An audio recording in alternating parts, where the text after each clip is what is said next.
Stay with me. We'll get to the spooky stuff soon, but first let's talk through some finance basics that give BlackRock their power. What an asset manager actually does, the main product they provide, index funds, their favorite loophole, passivity, and their position in our economy, the not at all terrifying sounding universal ownership. BlackRock is an asset manager, and the service they offer is taking a customer's money and making more money out of it. Their existence relies upon an important invention of the 70s. This one bed's only $119. More exciting, the index fund. It was pioneered by the first CEO of Vanguard, and it offers investors a way to invest in many stocks at once. So instead of betting a lot on a few individual companies, you bet a little bit on every company in the whole index, basically just the whole market itself. The index at least steers a steady course. It's like instead of betting on a single horse, you're betting on all the horses at once. And index funds are a form of mutual fund, the more general way people pool their money together to make big investments.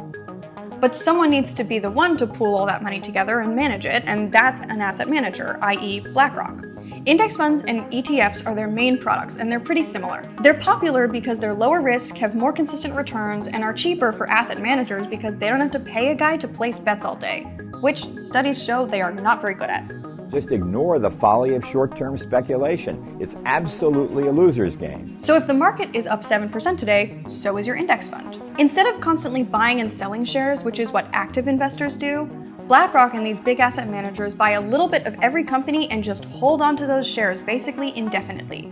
This is called passive investing, a title that affords them a lot of legal leeway they otherwise wouldn't get.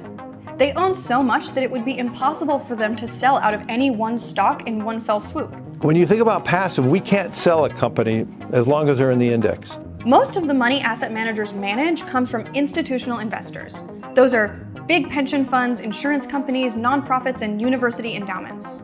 But while all the money they manage is in the hands of these big institutions, most of it actually comes from regular people. Public and private pension plans, 401k owners, college tuition, and anyone with insurance.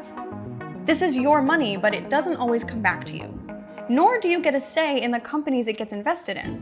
While they want good returns on those investments, contrary to how we think about Wolf of Wall Street type investors, that's not actually their main goal.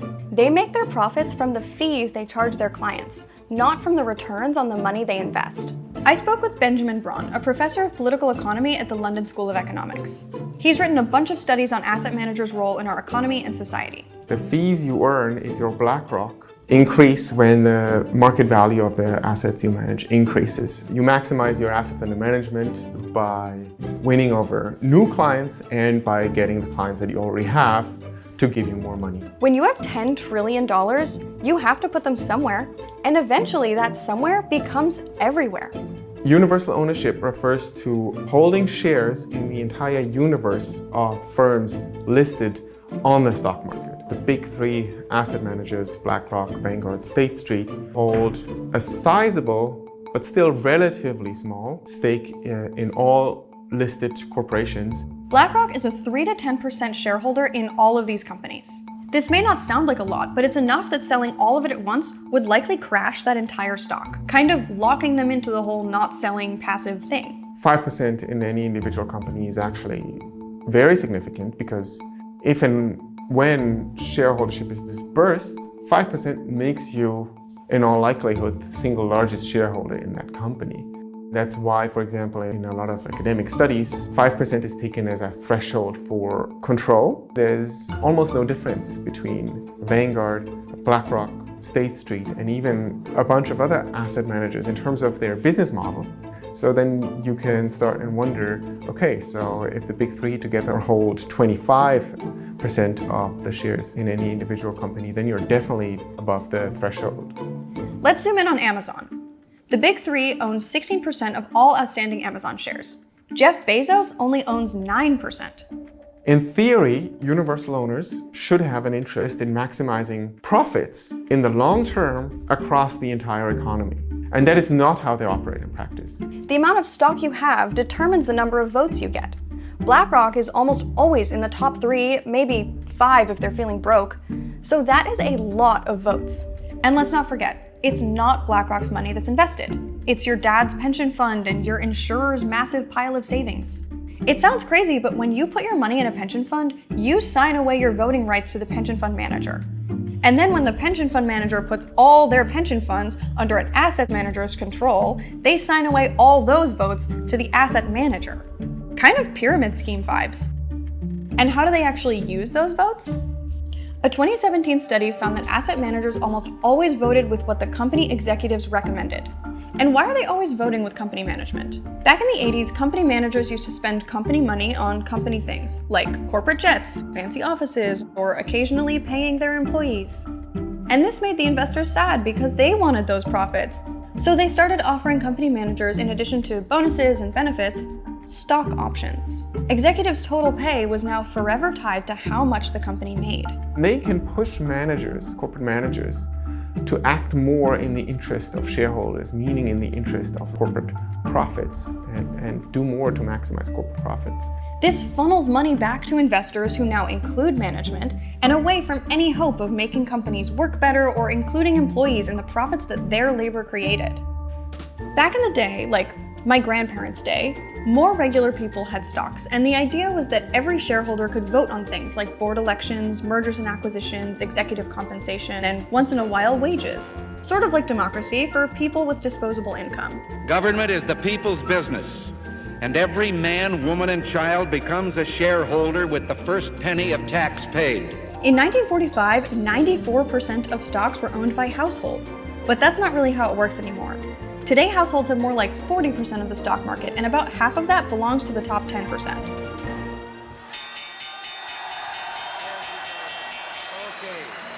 Thank you all very much.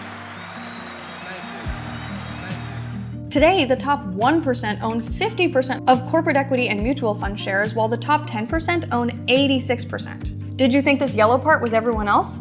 Nope. The tiny green part on the bottom is the least wealthy half of Americans. You often hear this argument that what is good for shareholders is good for everyone because, especially in the US, where retirement assets are overwhelmingly invested in corporate equities, everyone is a shareholder. But that's simply not true.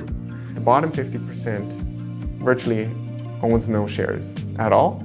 The vast majority of shares are held by the top 10%. And within that, even shareholdings are quite concentrated within the top 1%. And while the strategies corporations choose because asset managers vote for them affect everyone, they only benefit half the population even a little bit and frequently hurt the other half, those without any shares at all. Take the example of worker pay. BlackRock and other asset managers play a huge part in wage stagnation. If you're a corporation, you can increase profits only in so many ways, and you can always, in the short term, increase returns to shareholders by squeezing workers. So this kind of uber monopolization really hurts working people, consumers, and even small businesses. And this is where it gets interesting.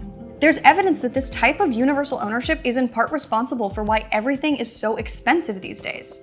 For example, they have significant stakes in Nike, Adidas, Lululemon, and Under Armour. If one outperforms the other, it's the same from BlackRock's point of view, and sometimes it can even lose investors' money altogether if companies were to start lowering prices to compete. That's the universal ownership logic in action, but it's also an anti-competitive logic in action. The fact that all 5 airlines, all the major banks, for example, in the US have the same large shareholders creates a danger and a risk that these corporations will not engage in competition in the same way they would if they each had different shareholders. Because in that world, each shareholder would root for their company and would hope to outperform the market by the company they waged a bet on. It's sort of like a neo-monopoly where companies don't even have to merge and buy each other anymore because they all send profits to the same guys no matter what. And their large stakes in basically every company affords them friends in high places. From just 2014 to 2015, BlackRock performed over 1,500 private engagements with the companies held in their portfolio. BlackRock reportedly believes that meetings behind closed doors can go further than votes against management, and they typically give management a year before voting against them. They also have a lot of friends in the government. There's a sort of revolving door between BlackRock, the government, and the international bodies that create monetary policy. Things like the US Treasury, Federal Reserve, the central banks of Canada, some European countries, and Sweden, as well as the International Monetary Fund and the World Economic Forum. Since 2004, BlackRock has hired at least 84 former government officials, regulators, and central bankers worldwide. The intersection of politics and business has never been more ongoing. Larry Fink himself is on the board of the WEF and even tried to get himself selected as Hillary Clinton's Treasury Secretary in 2016. And in 2008, they got themselves a pretty sweet deal. Traders saying this is the craziest day they have ever seen in these markets. Veteran traders saying they've never seen anything like it. In the aftermath, the government created the Financial Stability Oversight Council to oversee entities like BlackRock that control a lot of money but aren't banks. The FSOC pointed to BlackRock as an organization that's so big that its failure could cause another collapse, and tried to put additional oversight on them. But BlackRock doubled their political lobbying spending, including running a super targeted ad campaign on the DC Metro, and managed to dodge the oversight that other large financial institutions receive.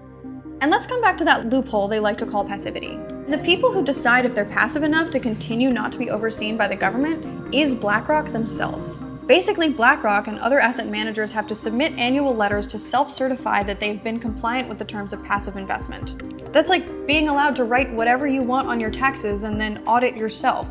Except if you also had $10 trillion, which, unless you're watching this and you're literally Larry Fink, hey bestie, I'm gonna safely assume you don't. The part that really blows my mind is that while this one company already has their eggs in basically every basket and is making money off seemingly everyone, it goes even deeper than that. The biggest investors in BlackRock are Vanguard and State Street. And the biggest investors in Vanguard are BlackRock and State Street. And the biggest investors in State Street are, you guessed it, BlackRock and Vanguard. Asset managers are the shareholders of asset managers. And this is true for all financial firms, and not only, in fact, for stock market listed firms, but private equity firms buying up private insurers. So the financial sector effectively owns itself. The biggest companies that they own them back, creating this loop that sucks money in and never seems to spit it back out. They play all sides of the game because at a certain point, you can't lose when you play against yourself.